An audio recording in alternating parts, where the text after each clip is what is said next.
So I had lots of jobs, none of them for too long. I've always written poetry, not a fast track to fame and fortune, and started writing stories when I was in the hospital. I actually sold one for $150 before I was out of rehab. So the idea of doing it for a living was pretty natural. How far could it be from Ellery Queen's mystery magazine to the bestseller list? I still don't know, but it's more than 9 years. I wrote a novel, and it did about as well as most first novels, which is to say my mother bought 10 copies and a few thousand other people must have thought I was a relative. I did get 2 or 3 good reviews and a couple of poisonous ones, notably from the Times.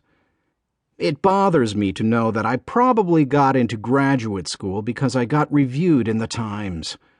They hated the book, but evidently thought it was important enough to warn potential readers away. I guess every writer who's been a soldier has to write his war novel.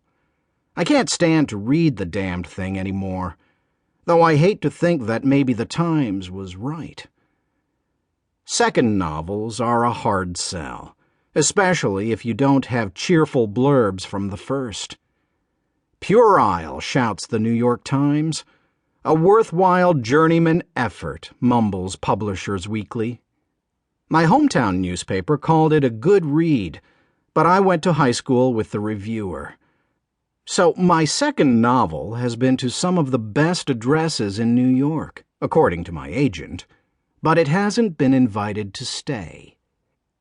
The agent, Barb Goldman, probably took me on because she's a vet, too.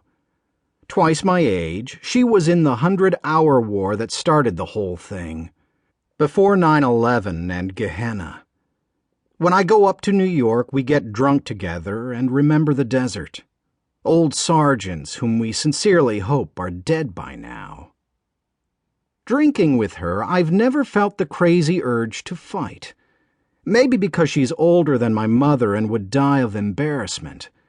Maybe because the bars we go to are a little nicer than the ones I frequent in Florida. Get into a fight in the Four Seasons and you might hurt somebody who could buy your book.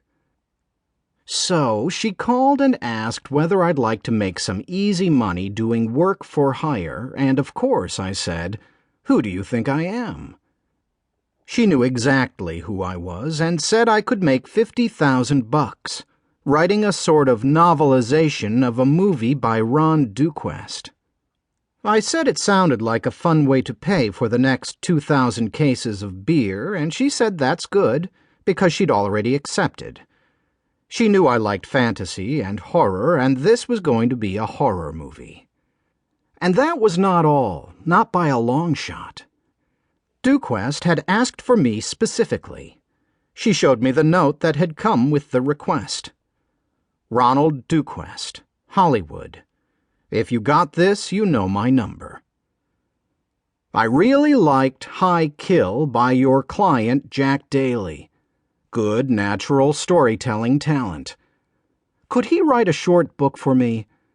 We got an idea sounds right up his alley. A sci-fi monster and a returned vet. I can put a little up front. 10 grand to write the book, and he keeps all the book rights. We'll send another contract if we like the book for a movie. Basically $50,000 for an 18-month option against $500,000 if the movie gets made. Make that start of principal photography. Don't want to haggle, but I have the check right here if you want it. Signed, Duke D. I wasn't sure quite how to take that, but I'd seen several features by Ron Duquest and liked his light touch. I asked her what he meant by a short book, and she said a novella, between 100 and 200 typed pages. Sort of the opposite of what I normally thought of as a novelization, which would be taking an existing movie script and cranking out a novel based on that.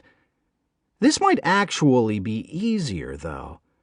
I could probably write 100 pages of acceptable prose in a couple of weeks, for twice what I got for the last novel. It